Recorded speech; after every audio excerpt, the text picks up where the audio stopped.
back to a new video. Today we're going to talk about something quite serious, but also quite motivating. We're going to talk about my entire fitness journey and also my mental health journey. And I will be talking about mental health, and that may trigger someone. So if you're struggling a lot now and you feel like you might be triggered, then please switch to another video and save this one for a time where you know you'll be able to handle it. And take care of yourselves. So if we're going to talk about my fitness journey and how I ended up here where I am today, we have to talk mental health, because mental health was the reason why I started all of this. We're gonna have to go quite far back, but I'm gonna talk you through my journey and spill my heart out for you, just because maybe I can help someone by doing that. The reason why I'm doing this video, it was requested by a friend of mine. We were road tripping in England, and you know, road trips, you know, you talk about everything and you spill whatever's on your heart. And I told him about my fitness journey and how it was much more than just a physical fitness journey. And he basically said, like, why aren't you showing that? Since there's so much more to this whole fitness thing.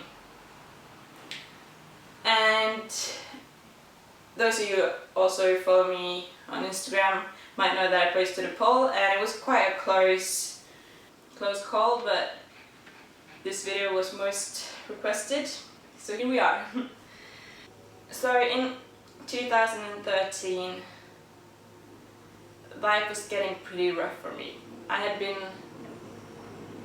part of the cool kids at school, but I did realize that that led me to taking part in some actions that I'm not very proud of. Before I was a part of the cool kids, I was bullied, and I think that the feeling of the power I got when I was accepted by the cooler kids in my class led me to not think as much about my actions. So I stopped hanging with those people, and I really struggled because I realized that I was nothing more than a bully following the rest of the herd. And I started hating myself a lot.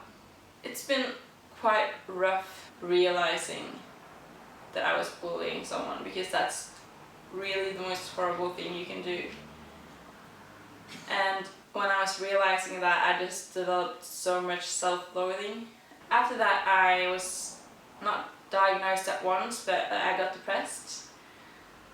And that led to a lot of things, really. I developed anxiety.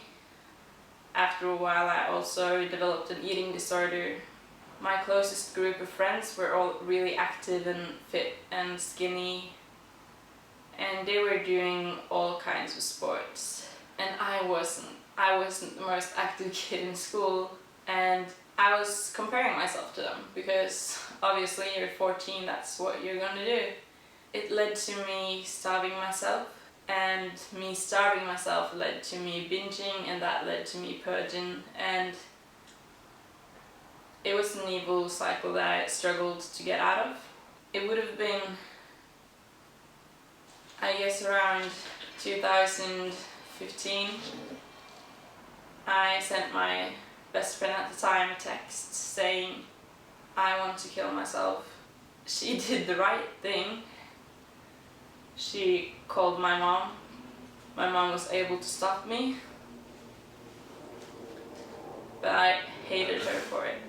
We worked things out after that, but I'm very thankful that she did what she did. After that, I started going to a therapist, and the thing is, the therapy I've received hasn't been very helpful. I was tossed from therapist to therapist, and it made me feel like I was such a basket case and no one would be able to fix me. I was assigned 2 therapists because they thought maybe the 2 could do the job. But that was after a very dark period in my life. It got to the point where I just didn't want to go to therapy anymore, and I stopped it. And this was at the same time as me moving out.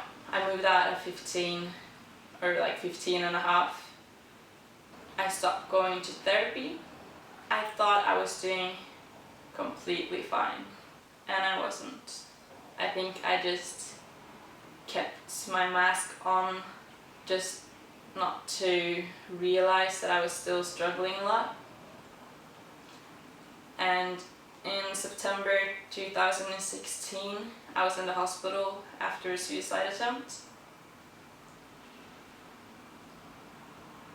And that was probably the lowest point in my life. And the years after that, I was just surviving. I was not really dealing with my mental health. I was assigned 2 therapists and I blocked them out. I didn't want to help because I thought I would be able to just get through it. It was just a bad day, and I lied to people saying, oh no, I was just having a headache, but I was struggling. I remember feeling so uncomfortable in my own skin and in my own body. And the fact is that while I had the eating disorder, I didn't ever get to the point where I was so skinny that anyone would make sure I got help. But after this suicide attempt, I decided that I didn't have any disorders, right? So I started eating whatever I wanted, whenever I wanted, and I was trying so hard to prove to myself that I wasn't sick anymore, that I developed, or that my eating disorder just continued through malnourishing my body. I never ate nutritious foods. I never moved my body more than what was necessary. I wouldn't eat breakfast. I would survive on caffeine and junk food. And I had Burger King like at least 5 times a week. And I was never fat. Call it a bit chubby, but I was so unhealthy from within. Like, even though I wasn't obese, I didn't look unhealthily fat, but I was so unhealthy within my body.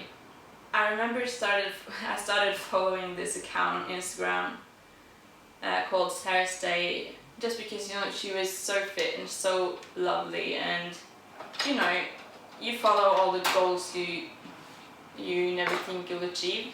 I'm, you know, 100% sure she won't be watching this, but she changed my life. I have no idea where I would have been if I didn't start following her.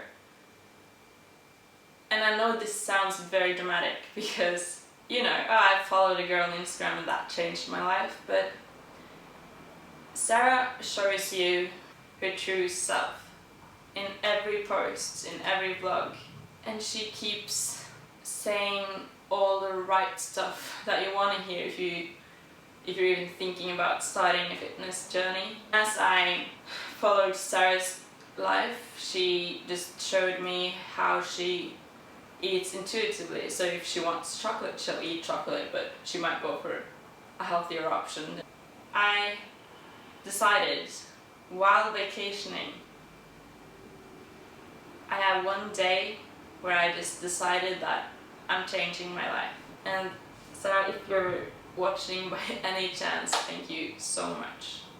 I decided that I would start eating healthy and working out. And when I first started, I said no junk food, no soda, just natural, nutritious food.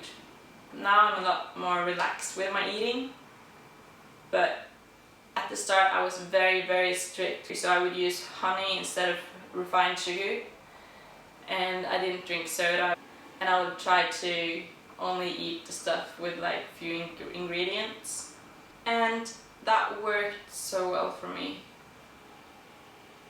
honestly, it changed my life. You know, I would find something healthier to eat, and that's what I'm still doing. I'll opt for sugar-free options when I can, and I try to eat very nutritious food in my everyday life. And then, you know, if I want chocolate and I buy chocolate from our store, like, that's okay. I started working out, and I remember when I first started, I think my goal was to work out 4 times a week, 3 or 4 times a week. And I made my Instagram account, and I just took the courage to post a picture of my body in a bikini, not posing or anything, and just writing my story saying, this is where I'm at. I'm not fat, but I'm not lean, and my goal isn't to be skinnier or shredded, it's to be healthier. And I feel like that's what I've achieved. Like, of course I have had some physical changes, but I'm just a lot more healthy, I'm stronger, and I'm capable of much more. And it's soon been 2 years since that happened, and I've never been happier.